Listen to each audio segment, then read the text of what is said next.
হাত দে, হাত দে, হাত দে, হাত দে, হাত দে, হাত দে, হাত দে, হাত দে, হ্যাঁ হাত দে।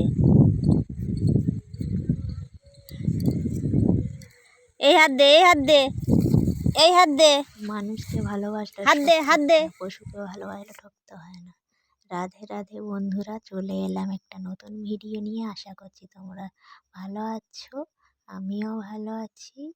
আর আমার ভিডিওটা সম্পূর্ণটা দেখবে, স্কিপ না করে। তোমাদের একটু লাইক আর কমেন্টের আশায় আমি বসে থাকি। প্লিজ তোমরা কেউ স্কিপ না করে অবশ্য সম্পূর্ণ ভিডিওটা দেখবে। তোমাদের একটু সাহায্যের হাত আমাকে অনেকটা এগিয়ে নিয়ে যেতে সাহায্য করবে। আমি আজ এই জায়গায় নেমেছি কেন, আমি তো আর লেখাপড়া জানি না যে দুটো বাচ্চা টিউশনি করে নিজের জীবনকে চালাতে পারবো।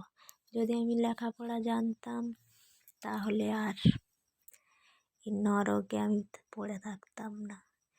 নিজের একটা বাচ্চাকে নিয়ে নিজের জীবন চালাতে পারতাম। যদি আমি লেখাপড়া জানতাম, দুটো টিউশনি চালাতে পারতাম, তাহলে মেয়েকে নিয়ে অনেক দিন আগে চলে যেতে পারতাম। কিন্তু যাওয়ার তো জায়গা নেই। এটা আমার মেজো ভাসুরের নাতি, বল নিতে এসছে। এদের অনেক বড় পরিবার, জানো তো। আর দেখো বন্ধুরা, রোদ নেই, ঘর একদম পুরো ভিজে গেছে, একদম জল জল হয়ে গেছে। আর দেখো পুরো ঝাড়ু পর্যন্ত ভিজে গেছে জলে, দেখতে পাচ্ছ। আর আমি যে ঘর পর সব ঝাঁটফাট দিয়ে নিচ্ছি। আর আমি ওই ট্রে দিয়ে টেবিল মতো বানিয়ে মেয়ের বই রাখছি, টেবিল নেই। আর দেখো আমি বাসন মাজছি, আর আমার জল বয়ে বয়ে নিয়ে এসে বাসন মাজতে হয়। হয়তো শহরের লোকেদের মনে এত কষ্ট করতে হয় না, যা আমার করতে হয়। গ্রামে থেকে এত কষ্ট করতে হয় আমার। শহরে টাইমে জল আসে, বালতি ভর্তি করে নিলে হয়ে যায়। কিন্তু আমার নিজস্ব গ্রামে আছে, নিজস্ব পুকুরে জল নেই। নিজস্ব পুকুরে জল সেই মাঠের মাঝখানে। আর এখানে হচ্ছে গিয়ে লোকের পুকুর থেকে জল বয়ে বয়ে নিয়ে এসে কাজকর্ম করি। তাও দেখো না, সব সময় অশান্তি, সব কাজ টাইম বাই টাইম করে দিতে হবে। আর এই যে বাচ্চাটা দেখো, এটা মেজো ভাসুরের ছোট নাতি। আগে বল নিতে এসেছিল, ওটা বড় নাতি, এরা ছোট নাতি। বাইক ঢাকা দেওয়া আছে, কাগজ এসে নাড়াচাড়া করছে যে জিনিসটা কি ও দেখবে। ওস্তাদি করে, আর সেরকম পড়ে পড়ে কেটে কুটে যায়, লাগে। আর এই দেখো আমার মেয়ে বায়না ধরেছে সরস্বতী পুজোয় শাড়ি পরবে, জানো তো। এই যে আমার ব্লাউজ নিয়েছে, ও নিজে হাতে সেলাই করে নিয়েছে। ও সেলাই টেলাই সব কাজ জানে। আমি ওকে বলি, তুই আমার মা তো, গত জন্মে মা ছিলিস, তাই আমার দুঃখ কষ্ট সব বোঝার জন্য চলে এসেছিস। এই দেখো আমি দরকারের সময় ব্লেড পাই না, কিন্তু ও ঠিক ছুরি কাঁচি ব্লেড সব ওর দরকার। দেখো এই বোর্ডটা কেটেছে, কেটে এটা বানিয়েছে ঝোলাবে বলে। কিন্তু আমার পেরেক লাগানোর অবস্থা নেই, পেরেক লাগানো যায় না কোথাও।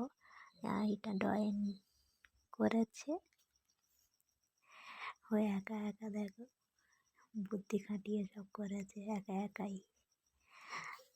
আর দেখুন আমার পুঁই শাক গাছগুলো দেখো কত সুন্দর হয়েছে, দানা দিয়েছিলাম, এই গাছগুলো হয়েছে। ওই দিকটা মেজো ভাসুরের ঘর দেখালাম। আর আমি ক্যামেরাটা একটু দেখাই না কাউকে, আমি ভিডিও বানাই, সেটা বাড়ির কেউ জানে না। আমি ভয়েস দিচ্ছি, এখন রাত 12টা বাজে, চুপি চুপি ভয়েস দিচ্ছি, ওই জন্য একটু আস্তে আস্তে বলছি, জানো তো। তোমরা অবশ্য শুনতে পাবে আর বুঝতেও পারবে কেন। আর জল নেই, কলে যেতে হবে।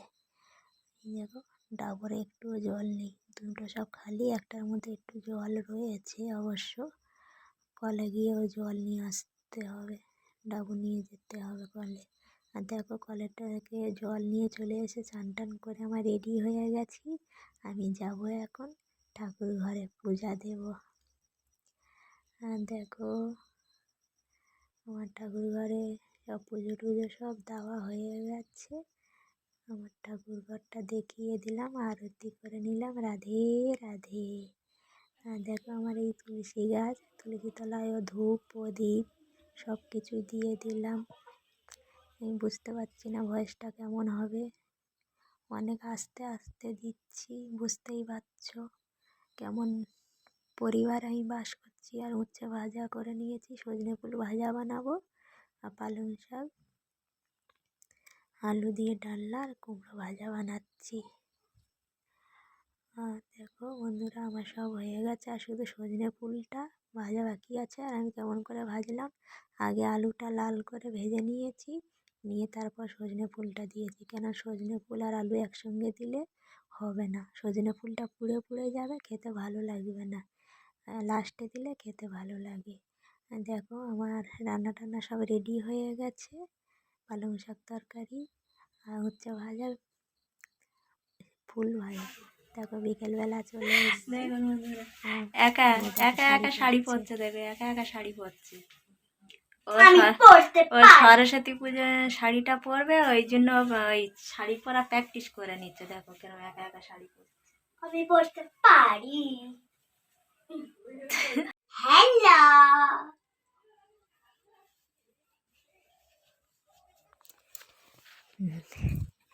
দেখেছেন আমার পাকা মেয়ে, পুরো আমার যেন গত জন্মে মা ছিল।